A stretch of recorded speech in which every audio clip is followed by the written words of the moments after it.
Hi guys, welcome to my kitchen. Today I'm making Alfredo spaghetti and meatballs.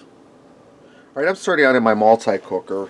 I'm going to add in 1 pound pack of half-length spaghetti. If you can't get this, just put regular spaghetti in broken in half.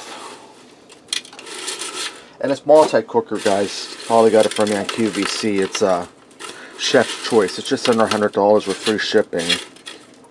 So if you want to check it out, I got it on QVC. I'm going to add in a 20-ounce package of frozen meatballs. This is going to be a real quick, easy meal. I'm going to add in 2 16-ounce jars of Alfredo sauce.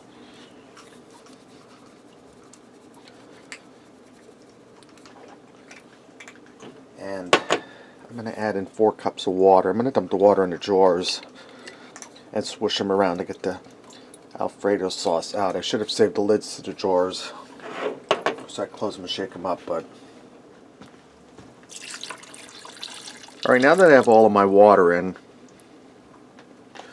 I'm going to put my lid on this. I'm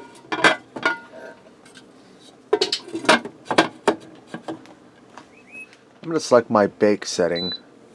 I'm going to set my time for 25 minutes, and I'm going to set my temperature for 350 to 15 degrees. It's supposed to be at 300, but this only goes from 295 to 315, and I'm going to press start. Now I'm going to go in there every 10 or 15 minutes and stir that around, mix everything together. Okay, this is done, it's ready to go. Let's go ahead and fix up a plate and see what we got. Alright guys, let me get in here and try this. I'm going to start out with the meatball first.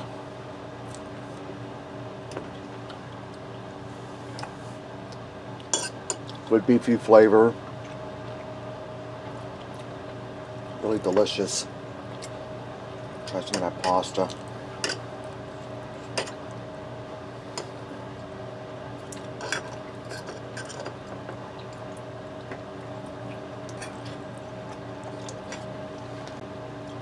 Pasta's tender, cheesy. Guys, that was really easy and delicious. Alfredo spaghetti and meatballs. Thanks for watching and supporting me, and remember, love what you eat and eat what you love.